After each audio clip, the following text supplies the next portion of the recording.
Alright guys, today I'm going to be breaking down for you the races of Dungeons & Dragons 3.5e. The races of Dungeons & Dragons 3.5e, each race has a significant effect on the character that you're playing, be it backstory, be it stats, or be it special abilities and side abilities. For this video, even though I have a multitude of books, they were all over there, but I'm not going to turn the camera. I have a multitude of books and a multitude of starting races. I have the Savage Species books, I have Wild races, I have them all. But we're going to be focusing on the Player's Handbook 1 races, as most likely your DM will allow these. I've heard of DMs banning things, but usually not from this book.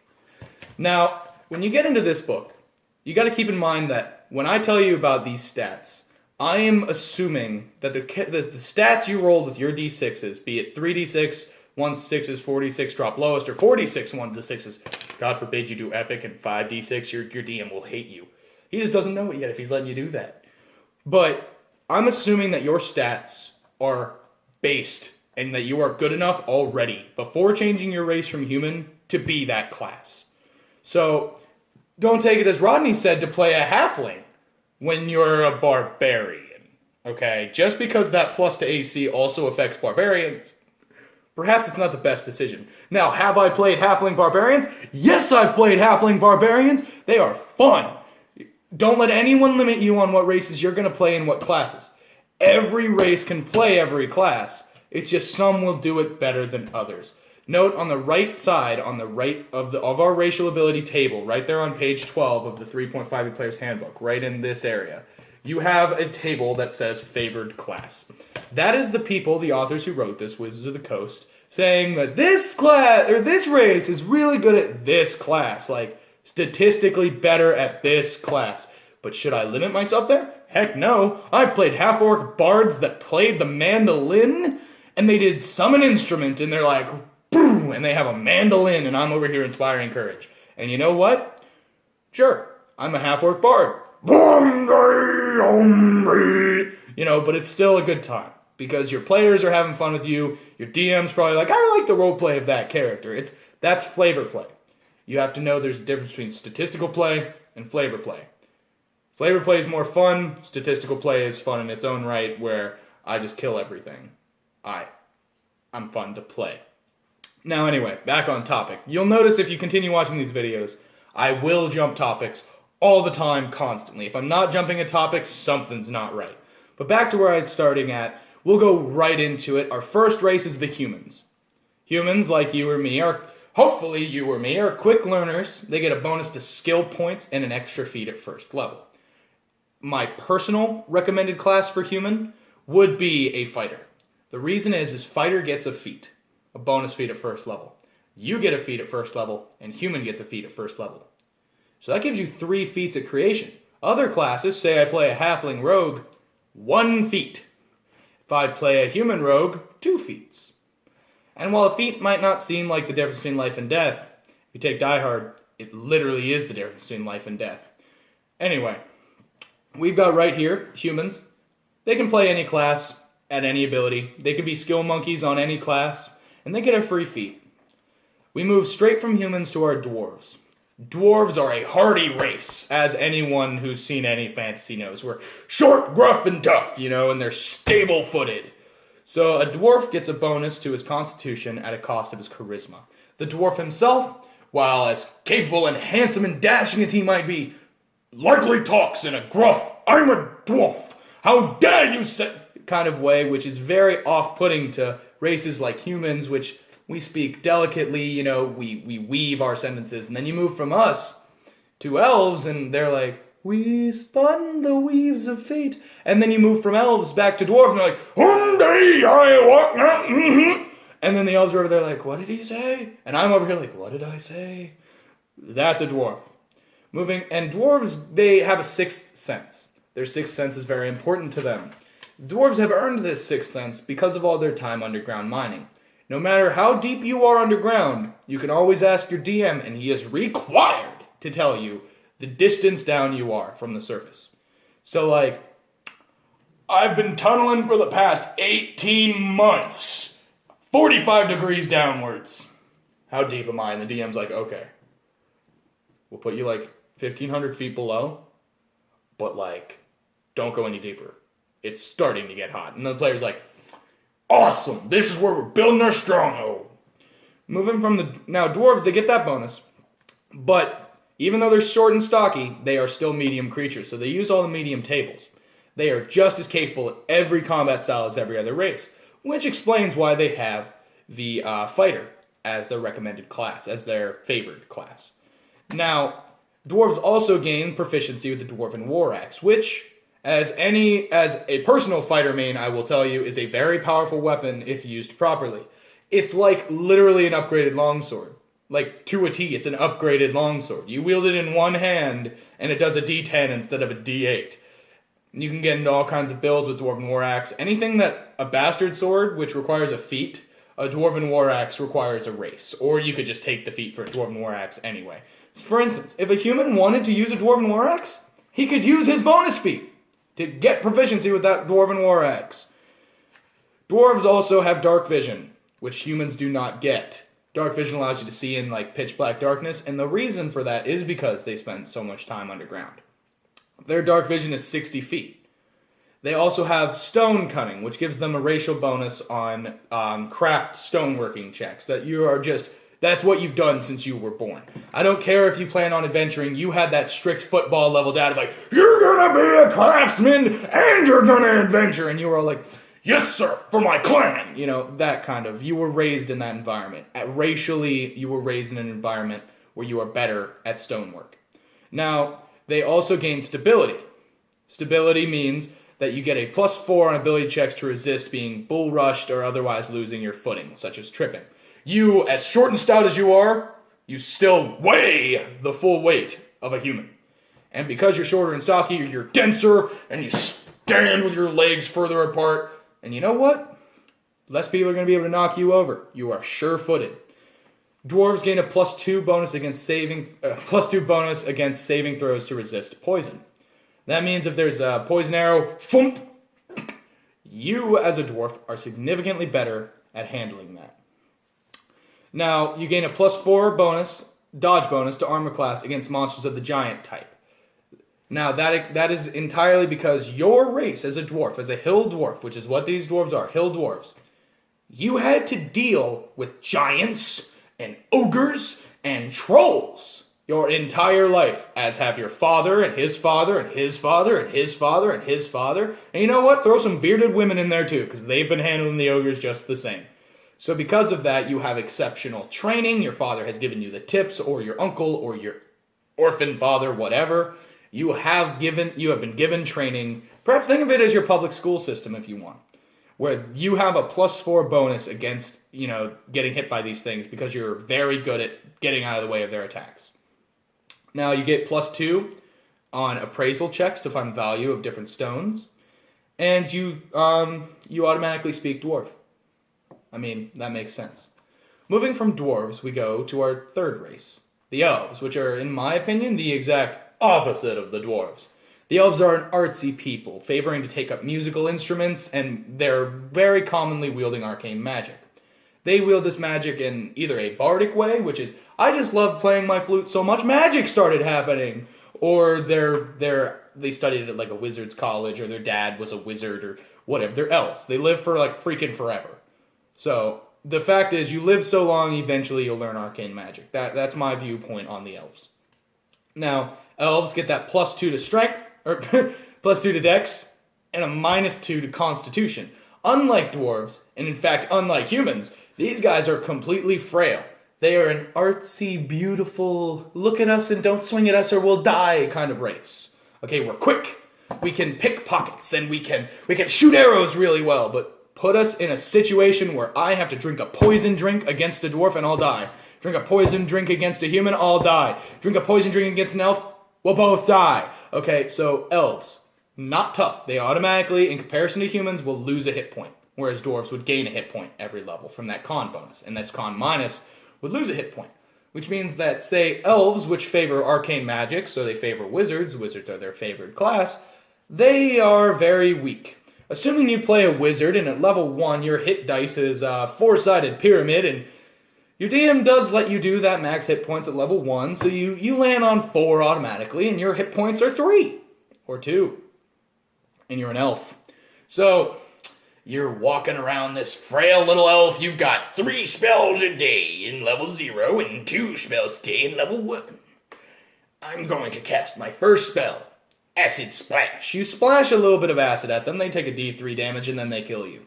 Okay, so my recommendation, now this is on a side point, if you play an elven wizard, bring along a bow. You have proficiency with it. Stay at a range, shoot them with arrows, and if they dream of getting close enough, Shocking Grasp, and then run!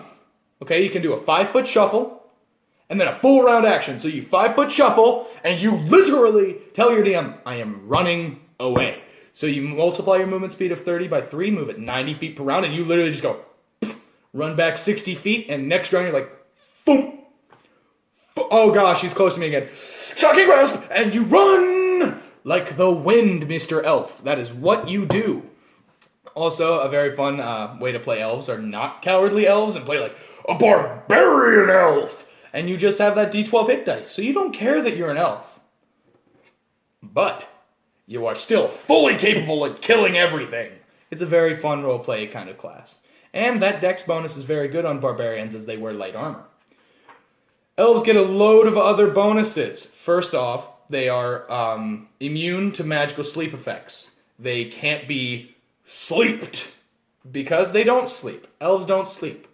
In the middle of the night, elves meditate, which is actually not meditation as we do meditation, but a strange lucid dream kind of state. They immediately, upon closing their eyes and actively deciding to do it, they go into full REM sleep where they have complete lucidity over their dream. So they can have a dream every night that they want to have. And they only need to do that for 4 hours before they're completely refreshed. Now that is important because you can take 2 watches if you're in a party of 4. Party of 4, DM usually says, there's 4 watches tonight, you're going to bed pretty early, so divvy them out. And the elf's like, take first watch and last watch. And then the human fighter over there's like, I'll take second watch. And the dwarf's like, I ain't taking a watch, I'm going to sleep. And then he goes to sleep and the elf's like, God, why did we invite a dwarf along? Right, because he's tough. And if he's not here, I have to take the hit from that axe. No, thank you. Now, they also get a couple others. They receive martial weapon proficiency with like long swords, rapiers, longbows, including composite longbows, and short bows. Which is why, as a wizard who does not get those proficiencies, you are still fully capable of killing that dude with an arrow. Or 2 or 3, depending on the feats you might take. You get a +2 racial bonus on search checks, to listen checks, and spot checks. You have very keen senses. Now, personally, as you could probably tell by me stating, I do not play bards, at least I do not play wizards. I do not play elves that much. I usually stay away from elves, or if I do play elves, I play a sub-race, like a gray elf or a wild elf, in other books. Because I think these elves are lame. I'm going to be real. I think they're lame. If I play them, I usually play them as a bard or a wizard, and I'm going around, even as a wizard, tooting my flute or, doing my thing. But you speak Common and Elven, and your favorite class is Wizard, like I stated. Unlike dwarves, but also unlike humans, you can see kind of in the dark. You don't have dark vision, but you have low light vision, which means you see twice as far as a human does in starlight, which is kind of an elven, arcane magic comes from the stars and the moon kind of thing. Okay, that's artsy. I'm not an artsy person. Make me draw something and it will look like a bear when I was trying to draw a fish. Don't make me draw anything. Now, good elven classes, in my opinion, elven rogues are very good, elven wizards, of course, elven rangers, but I don't have much experience playing these elves. Now, we'll switch to wild elf, which is a little variation. They get a bonus to strength instead of dexterity.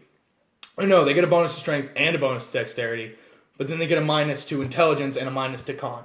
So it's like, they're a half-orc strong, an elf quick, and then they're half-orc dumb, and elven frail.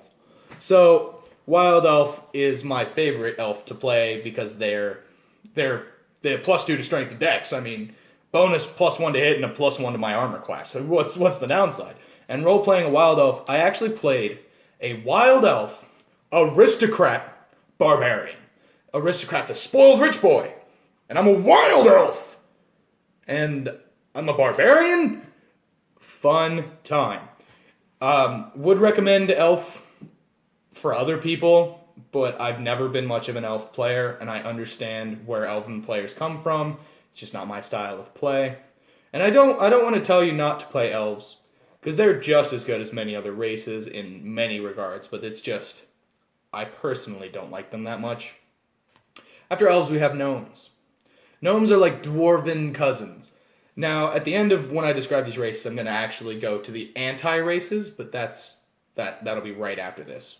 So, gnomes are just like dwarves. We like rocks, and we're tough, but we're small, and we're weak. So yeah, they live in hills, like hilly areas, and, they get gemstones, whereas dwarves are all like, I'm gonna get my big dumb steel pickaxe, and I'm gonna go over to that main of adamant, and I'm gonna take that adamant, and you take that adamant, and then you make it into a pickaxe, and you know what? You go back and you mine more adamant with it. Dwarves are all about the ores, I want the rocks, I want this, I want that, I want iron and steel and cold iron, and, on and on and on. Whereas a gnome's like, man, if I could just get a ruby tomorrow in the mine, just one little blue ruby, that's all I need. And then they go down there and they get that ruby and they're so thankful. And then they cast spells because they're gnomes. Gnomes have they have a latent magical ability to cast certain spells because they're illusion-based creatures. Gnomes, since the dawn of D&D, at least in my opinion, in Gen 1, gnomes were gnome illusionists. That was how it worked. You played a gnome, you were an illusionist. That was the class for you. You played anything else and you were probably going to die. Now, they're, let's see, I need to go blah, blah, blah. Gnomes get a +2 to con and a -2 to strength. They're tough like dwarves, but they're soft and they're not very strong, and they're these little weak people. And it's not bad. But on a cleric, elven cleric, that'd work out. You would get that dex, you'd wear probably not heavy armor, and you'd have a very good AC. Gnome cleric, that minus the strength, while it hurts your combat abilities, you're small class. Small class creatures, huge thing. Huge thing. Being a small class is a huge role reversal. Your damage when you punch somebody is tiny and worthless, but you're quicker, you're better at hiding, you're slower in movement, but quicker in reflexes. Even if you're a gnome and you don't get a bonus to dexterity, you're still way better at hiding under that table because you're so tiny. Or you're still very good at picking that dude's pocket because you're tiny and he didn't notice you. Gnomes are very fun to play race. I wish I had more fun playing them.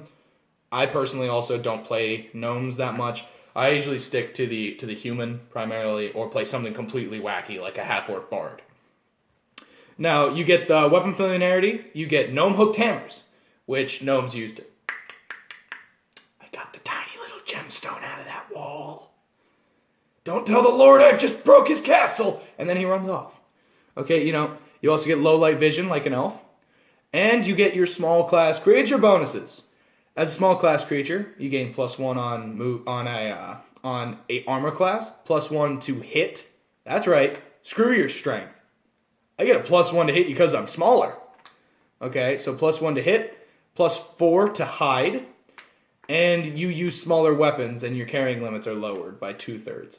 So that's not super great at the end there. Your base speed's 20, and if you wear medium armor, it goes down to 15.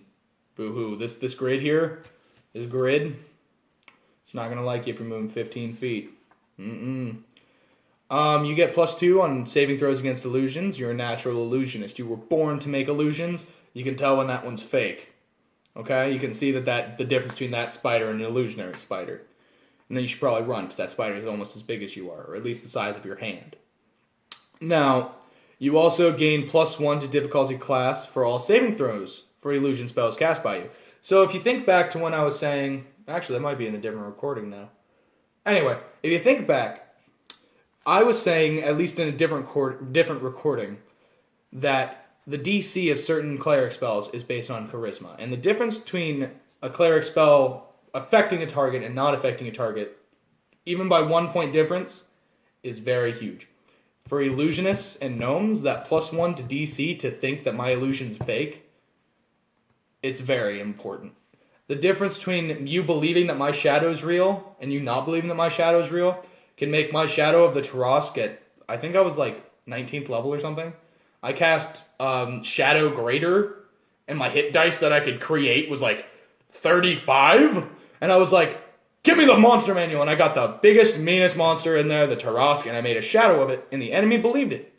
Meaning that instead of being as powerful as a 50% Tarask, so it's half as powerful as the Tarask, it was 90% as powerful as the Tarask. Huge difference when you're dealing with numbers along the lines of, what's his hit points? 1,380 or something ridiculous. His con is like 50. It's like 41 or something. It's redonk. Never actually fought one. Obviously enough, when your characters get that high, basically there's a jump between like level 17 and level 19. 17 will die if we fight the Tarask. 18 will kill the Tarask, and 19, the Tarask doesn't stand a chance. Depending on your party's lineup, that's how it ends up with ours, because we end up with huge supercasters, or just melee character with an AC of like 35, and he's like, bite me. And it has a lot of trouble biting him. A lot. Anyway, back to gnomes. You gain a +1 racial attack bonus against kobolds and goblins, including hobgoblins and bugbears. That's because just like the dwarves with the giant people, you were raised dealing with these tiny people invading your home all the time. Now, you gain a +4 dodge bonus against monsters of the giant type, just like the dwarves do, because you, just like the dwarves, had to deal with those people invading your lands too. Yeah, gnomes get invaded by like everybody. Keep that in mind. You gain +2 on listen checks because of your keen ears, +2 on craft alchemy checks because you're natural little tinkerers, and you automatically speak gnome. Now, here's the important part. You have spell-like abilities. You have once per day the ability to speak with animals, burrowing mammals only, duration for 1 minute. And if you have Charisma 10, you have the following spell-like abilities as well. Dancing Lights, Ghost Sounds, and Prestidigitation. Those spells are very important. You have Dancing Lights. It's like a minor illusion that makes fireballs look like they're dancing around. Doesn't seem like a big deal until you're playing like a bard and you're trying to distract people, right? You want them to look at you. So you're like, I cast Dancing Lights, and then I cast Prestidigitation on my hair to make it look like it's on fire. And then I sing a loud, outgoing, roarish ballad about the Flame King of the North and how he killed all of the water elementals, you know? And you're trying to distract these people without using your Fascinate ability. They're all going to be like, is that guy's hair on fire? What's up with all this fire? And he's talking about fire. They're going to look in your direction. That can allow your rogue to get a sneak attack if it's in combat. Or if it's just roleplay-wise, you know, it's just a useful little spell. It makes fire dance. You know, you can literally go put on a magic show at a kindergartner's birthday party if you wanted, with Dancing Lights, Prestidigitation, and Ghost Sound. Ghost Sound is also very important. The big half-giant wielding a huge class greatsword is looking for you because you stole his coin purse and he knows you did it. Only 2 of you in this dank little area, and you hear his footsteps growing steadily closer. Where are you, little gnome? So what you do is you cast Ghost Sound somewhere that you're not. And you say, I'm over here, numbnuts! And he goes and he charges that way. And you go, I'm going to leave now. And you just leave. You just walk out. You never talk or see or look at that guy ever again. And hope he never does the same to you. Yep. Gnome. Now, my personal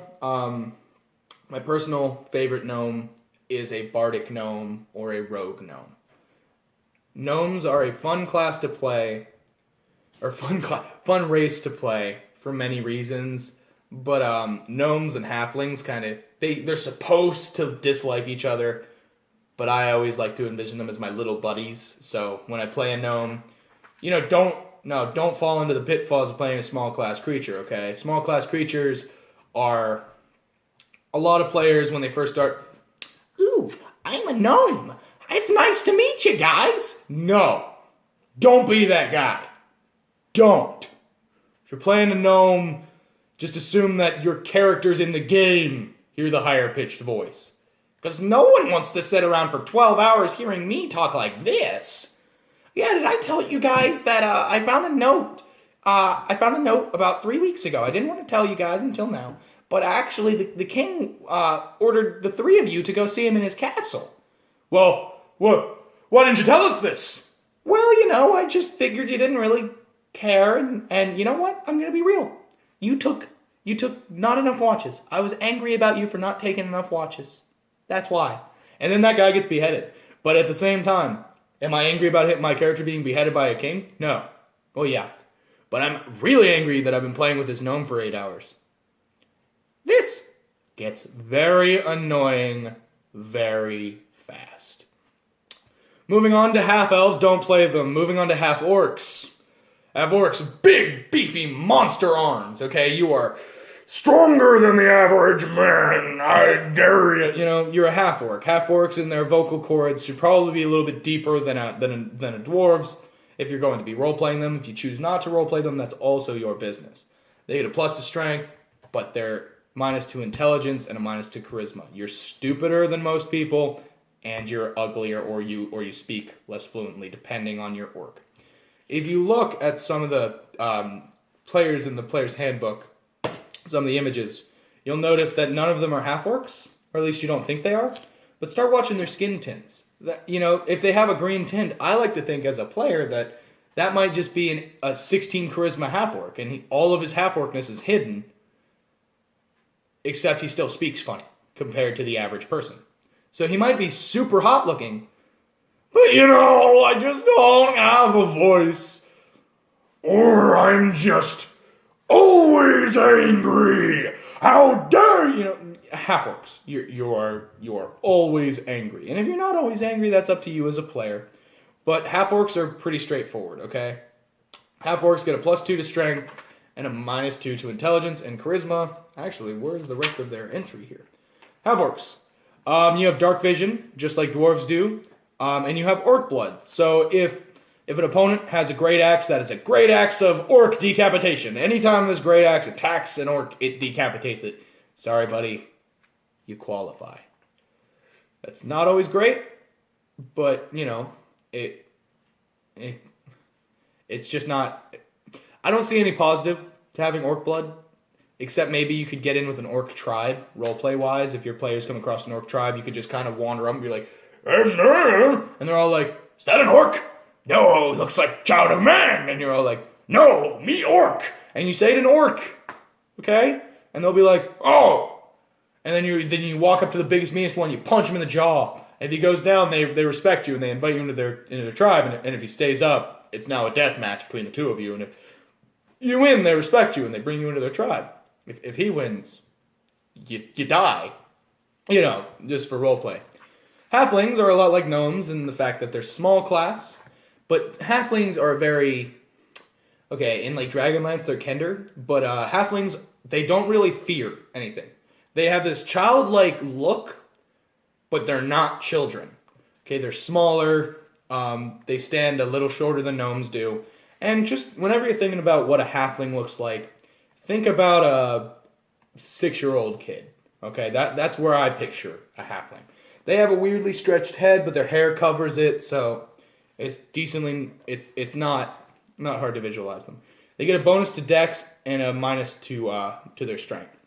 So just like gnomes, they're small and they're weaker than most, but just like elves, they're quicker. Now, when it comes to halflings, we start getting some ability stacks because you're a small class creature and you have a higher dex.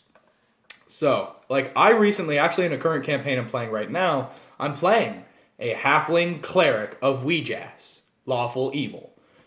And, oh man, my AC was 21 before any spells. It was cancerous. I almost stopped playing the character because it was, so strong.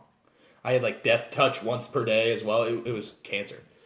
But as a small class creature, just like a gnome, you get +1 to your armor class, +1 to hit, and +4 to hide.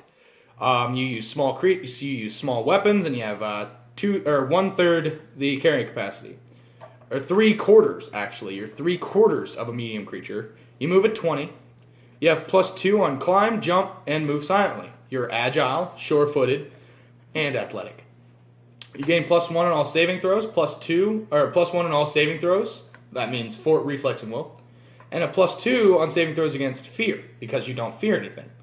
You gain +1 to hit with any ranged weapon, on top of your dex, on top of your other +1.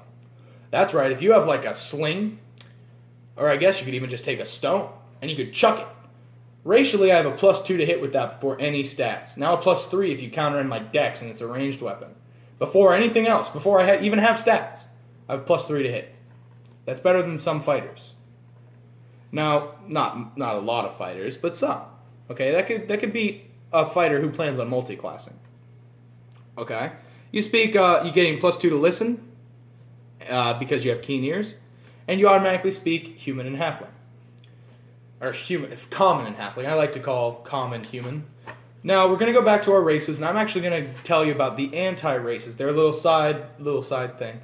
Depending on what pantheon you follow, Greyhawk, Dragonlance, the dragons from the Dragonomicon, whatever, there are anti-races.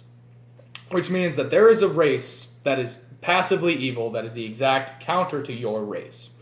Now, not all races have these, but a lot do. And in fact, we've already mentioned there's an anti-race in our playable races, or at least half of an anti-race in our playable races.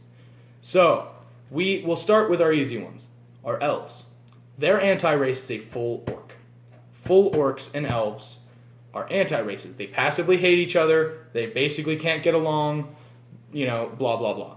Half-elves, their anti-race is probably half-orc, depending on what you ask. Dwarves, as far as I can tell in my personal looks to it, it comes down to dwarves' anti-race would be like trolls or ogres, the giant races of the mountains. But when we get to halflings and gnomes, we get something very interesting about anti-races.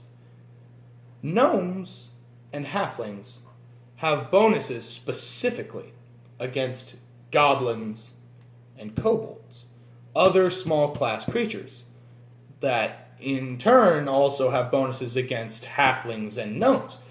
So that's my opinion on anti-races. I'd love to be able to state a better statement on it, but I don't have my resources in front of me. I have Complete Divine because I was also making a cleric video. I also have deities and demigods because I'm making a cleric video. I have a second player's handbook, but I don't have the resources to go into detail or the notes taken. Anyway, now that I've explained the races for you, you can continue watching the next video, which I will start breaking down the classes, beginning with Barbarian and going all the way through to Wizard. Those videos are going to be separated, one video per class, and I'm going to create a character. I'm going to show you how to create a character while spontaneously creating my own character. I'm going to make a flavor character and a power character. I'm going to be going through feats of the player's handbook, but also perhaps, just like if I made a cleric video right now, other relevant works that go along with them. When I use a relevant work, I will also provide a secondary feat that will describe